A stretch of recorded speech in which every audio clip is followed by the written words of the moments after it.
Alors, ils vont vivre un été particulièrement spécial. 4 jeunes venus de banlieue parisienne, dont vous, Nina, bonjour. À vos côtés, celui qui va vous emmener au bout du monde. Bonjour Jacques Moreau. Bonjour. Merci beaucoup d'être venu nous voir. Merci à tous les deux. Alors vous êtes un ancien directeur de recherche au CNRS, vous êtes à la retraite désormais. Et vous avez décidé d'emmener donc Nina, mais aussi Elisa, Arthur et Youssef en Arctique cet été. Qu'est-ce que c'est que ce projet ? Alors ce projet, ça fait déjà quelques années que je fais un peu d'information scientifique sur la Seine-Saint-Denis pour leur montrer les possibilités d'avoir une profession dans la recherche, de faire de la recherche. Et entre autres, j'organise des stages de biologie, mais de laboratoire et de paillasse. Et là, l'idée est, il y a une double idée. Premièrement, pour moi, de leur montrer qu'il y a un autre type de recherche, qui est une recherche qui peut se faire sur le terrain, dans l'Arctique, pour le thème est la biodiversité. Et puis aussi pour montrer à ces jeunes que, ils sont dans la Seine-Saint-Denis, c'est un milieu difficile, qu'on a toujours tendance à un peu à isoler, c'est une sorte de ghetto. J'aime pas trop le terme, mais c'est comme ça qu'il est, c'est le reflet qu'il a, et c'est vrai que les jeunes qui sont à l'intérieur restent souvent à l'intérieur.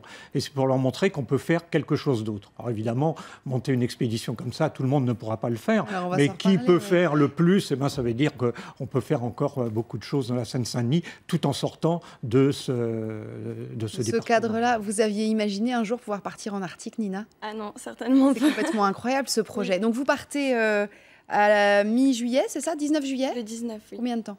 5 semaines, enfin plus ou moins. Alors, on rentre le 20 août. Oui, c'est ça. Vous partez un gros mois. Racontez-moi ce qui s'est passé quand Jacques est venu vous voir pour vous dire « je t'emmène en Arctique ». Ça ne s'est pas vraiment fait comme ça tout de suite, mais au début, il nous a parlé du projet. Et puis, à partir de ce moment-là, plusieurs jeunes ont commencé à s'investir dans le projet.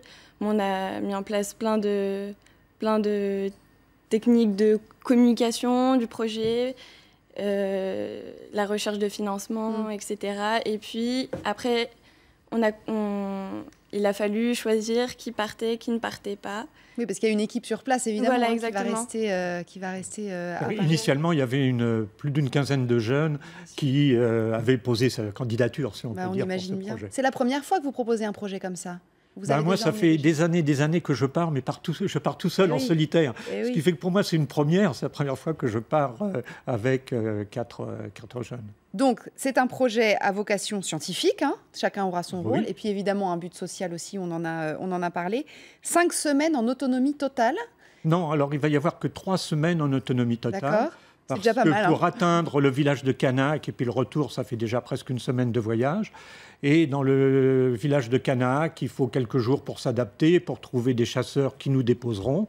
Et puis au retour, il faut quelques jours dans le village, ce que j'appelle des jours de sécurité. Parce que si le climat, il y a la tempête, du brouillard et que les Inuits ne peuvent pas venir nous chercher.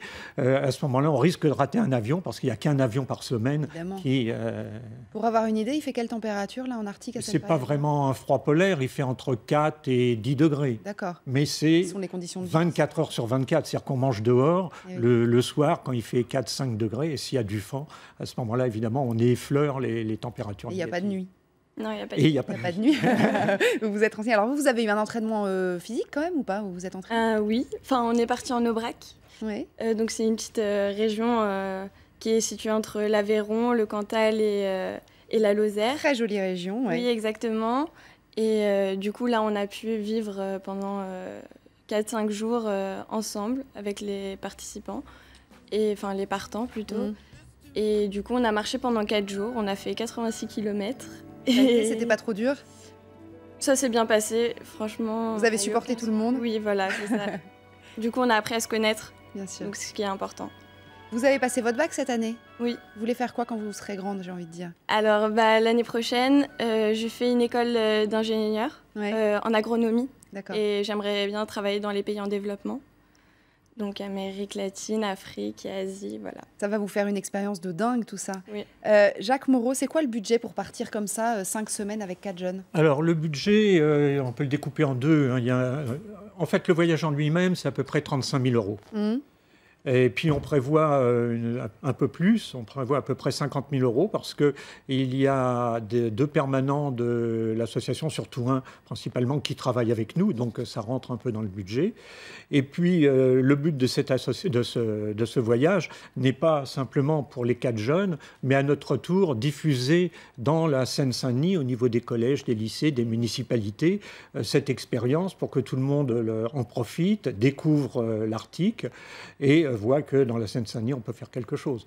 Donc, il y a une partie du budget qui est pour monter une exposition et pour l'après-voyage. Et puis, vous allez travailler aussi sur les réseaux sociaux, j'imagine que vous allez faire vivre cette expérience aussi. Absolument. Moi, actuellement, on est beaucoup sur Facebook, sur Twitter. Oui, alors là, ils sont plus spécialistes que moi. Mais oui, ça marche bien. Vous envisagez, si c'est une réussite, et on souhaite que ce le soit, et ce le sera sans aucun doute, de multiplier les expériences, j'imagine? Moi, personnellement, je ne suis pas contre.